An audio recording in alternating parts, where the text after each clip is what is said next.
couldn't have a picnic without bringing along the summer sausage. That's why it was called summer sausage, because you smoke it and it keeps, and you don't have to refrigerate it. But he said that was his favorite sandwich with cherry soup that you guys were talking about.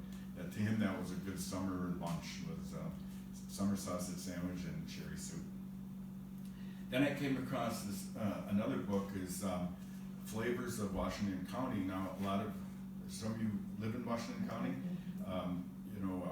Our Pomeranian settlers kind of, I always think they started in Freshta and then they just strewn across the state, and they go through Washington County.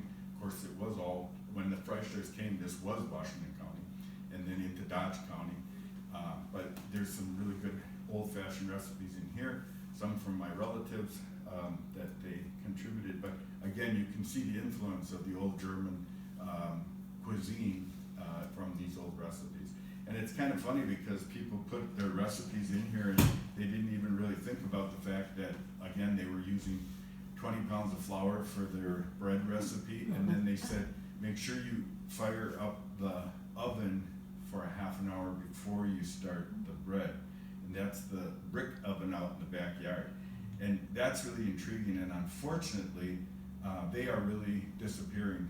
When I was a little kid, my father helped start the Freshta Historical Society, and we used to go around on Sundays searching for buildings and parts of buildings and things that we could bring to the museum, and we saw a lot of old pioneer cabins and a lot of stone bake ovens out in the back. And so many of those, first of all, the fire causes them to crumble, so they are in bad condition to start with. And secondly, people look at them and say, well, what are you going to do with them? And they bulldoze them down, which is really sad, because now there's this big interest in pizza ovens, and people are building pizza ovens. And I'm thinking to myself, we had all these great ovens in people's backyards. So anyway, if you come across a bread baking oven, see if you can help to preserve it.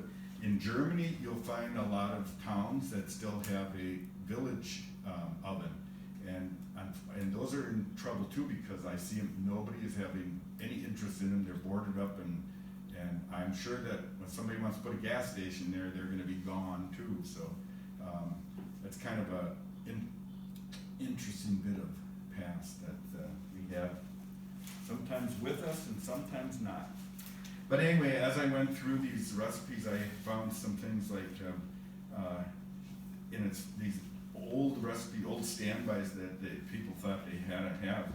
Apfelkuchen, Kaffeekuchen, Mürbeteig, Prunemkuchen, Rhubarbkuchen, Zilz, that's a gelatin loaf, you know that.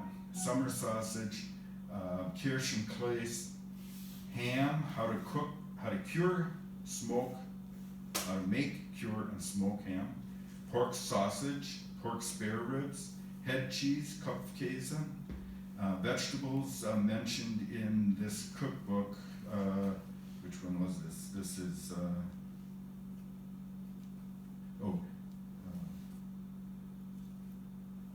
Everyday Cookbook, that's one of them here. Potatoes, sweet potatoes, turnips, spinach, beets, cabbage, red cabbage. These are all these root crops that they're not the ones that you have to eat fresh, like we think of now. We have to go to the store and eat all this fresh vegetables. These were good storing vegetables you could get out of the root cellar until spring.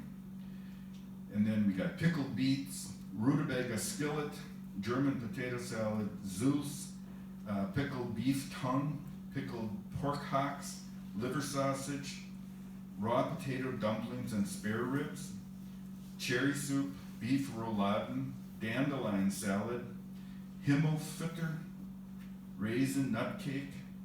Raisins and nuts are like a spice cake. That was a very common cake. We didn't have any light, yellow sponge cakes and things. These are nice, heavy cakes. Poppy seed cake, and that's interesting to me because apparently poppy seed was popular up in Pommern, but I can't even quite imagine them growing those poppies up there. They might have been able to, but it seems a little surprising. And then, of course, rye bread recipes, rye, whole wheat. Some of the ancient, you're hearing about ancient grains. They love barley stew and things like that. That's an ancient grain. So, those are the kind of the foods and things that I found in it. If we have time, how much, I suppose I'm